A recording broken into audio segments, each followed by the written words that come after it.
In questo video parliamo di pronomi relativi e in particolare vedremo la differenza fra che, il che e quello che. Benvenuti o bentornati, sono Raf. Insegno italiano e in particolare grammatica all'università in Gran Bretagna e con questi video spero di aiutare chi sta imparando l'italiano o più in generale chi ha un interesse per la grammatica. Cominciamo dalla differenza fra che e il che.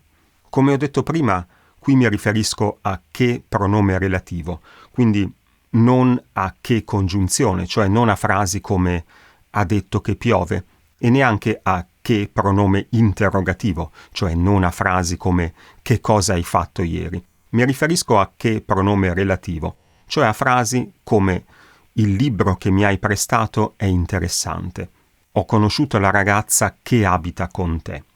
Ora, la differenza fra che e il che è abbastanza semplice.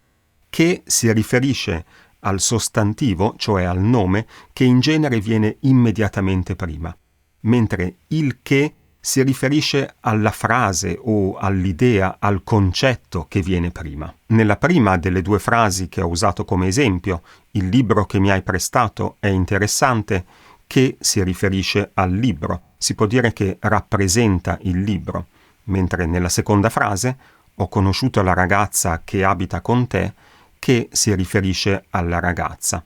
Da questi due esempi quindi si vede che può riferirsi a un oggetto, come il libro, oppure a una persona, la ragazza. Non cambia fra maschile e femminile, è sempre che. E che può essere il complemento oggetto del verbo che segue, come nel primo esempio, il libro che mi hai prestato, che è il complemento oggetto del verbo prestare, perché abbiamo detto che rappresenta il libro. Tu hai prestato il libro a me. Quindi che è il complemento oggetto del verbo prestare. Nel secondo esempio, invece, ho conosciuto la ragazza che abita con te, che è il soggetto del verbo che segue, cioè del verbo abitare. Quindi che si usa per le persone, per le cose, che siano il complemento oggetto o che siano il soggetto del verbo che segue. Vediamo invece un paio di esempi con il che, in questo caso esempi reali, cioè non scritti da me. In verità, a voler essere precisi, avevano torto tutti e due, il che è la stessa cosa che se avessero avuto ragione tutti e due. Qui il che si riferisce al fatto che avevano torto tutti e due, e questo fatto, il fatto che avevano torto tutti e due, appunto il che, è la stessa cosa che se avessero avuto ragione. Il secondo esempio è preso da un racconto di Dino Buzzati. Parve quindi subentrare una tregua, il che fu male, perché con l'illusione che il flagello fosse praticamente terminato, una quantità di macchine tornò in circolazione. Qui il che si riferisce al fatto che è subentrata una tregua, cioè che è iniziata una tregua, e non semplicemente alla parola tregua. Cambio leggermente l'inizio di questa frase per mostrare bene questo punto e per mostrare anche un'altra cosa importante. Sembrò quindi subentrare una tregua, il che fu positivo. Ho cambiato leggermente la frase e ho usato un aggettivo, positivo, per mostrare che l'aggettivo con il che è sempre maschile singolare. Si potrebbe anche considerare neutro, ma al lato pratico non ha molta importanza perché è la stessa cosa, maschile singolare, e da qui si capisce appunto che il che si riferisce a tutta la frase. Fra parentesi, l'articolo è sempre il, non si usa mai un articolo diverso, non si usa mai un femminile la o un plurale i, si dice sempre il che per riferirsi a tutta la frase e si vede appunto che l'aggettivo è maschile singolare. Se invece volessi riferirmi solo alla parola tregua, dovrei usare che, e in questo caso l'aggettivo cambierebbe. Sembrò quindi subentrare una tregua che fu positiva. L'aggettivo positiva è femminile singolare perché che rappresenta in questo caso la tregua, che appunto è femminile singolare.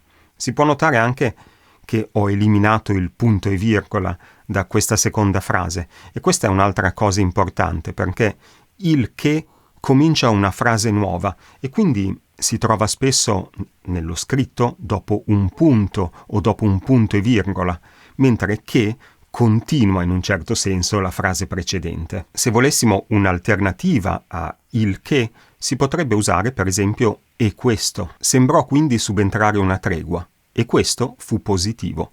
Oppure e questo fu un fatto positivo. Il significato praticamente è lo stesso, forse cambia un po' il registro, forse il che è un po' più formale di e questo. Passiamo a quello che. In questo caso abbiamo due pronomi. Vediamo subito gli esempi per capire come funzionano il genere e il numero, cioè maschile, femminile, singolare e plurale. Non sappiamo quello che vogliamo, è quello che penso anch'io. In questi casi si usa sempre il singolare maschile, che anche qui si potrebbe considerare un neutro, perché non si riferisce a qualcosa in particolare. Quello che si può anche trovare dopo una preposizione. È più importante di quello che credi. Anche qui singolare maschile, perché si riferisce alle tue credenze in generale, in astratto, si potrebbe dire. E sarebbe singolare maschile anche se nella prima parte della frase il soggetto fosse chiaramente femminile. La felicità è più importante di quello che credi. Sempre singolare maschile, perché quello non si riferisce alla felicità, ma si riferisce, anche in questo caso, alle tue credenze in generale. Ma ci sono casi in cui si usa il femminile o il plurale? Assolutamente sì. La maglietta che indossi oggi è più bella di quella che indossavi ieri. In questo caso, quella si riferisce chiaramente alla maglietta e quindi femminile singolare. Oppure in situazioni in cui mi riferisco chiaramente a qualcuno. Quella che vedi là in fondo è mia moglie, che significa la persona che vedi là in fondo è mia moglie. Oppure quelli che hanno cantato alla fine erano i più bravi. Magari stiamo parlando di cantanti, quindi significa i cantanti che hanno cantato alla fine erano i più bravi. Per capire ancora meglio quando si usa il neutro, quello che, e quando invece è necessario fare l'accordo, consideriamo questo esempio. Mettiamo che io ho deciso di svuotare la mia casa, di regalare tutte le cose che ho nella mia casa. Ti invito a casa mia e ti dico prendi quello che vuoi. Non mi riferisco a un oggetto in particolare. Prendi quello che vuoi, significa che puoi prendere la mia bicicletta, il mio divano, le mie piante, i miei libri, quello che vuoi appunto. Quindi non mi riferisco, non ho in mente un oggetto in particolare. Prendiamo invece il caso in cui io ho 5 biciclette, per ipotesi non è vero, ho 5 biciclette e ho deciso di regalarle. In questo caso ti invito a casa mia e ti dico prendi quella che vuoi, perché in questo caso mi sto riferendo chiaramente a una delle biciclette. Bicicletta, femminile singolare, quindi uso quella che vuoi. In tutti questi casi si usa quello che o quella che, ma non questo che o questa che. Cioè se ti invitassi a casa mia a scegliere uno degli oggetti, non potrei dire prendi questo che vuoi, oppure una delle biciclette non potrei dire prendi questa che vuoi. Si usa appunto quello che, quella che, o al plurale, quelli che o quelle che. Un'ultima cosa che voglio ricordare è che con il valore neutro si può usare anche ciò che, invece di quello che.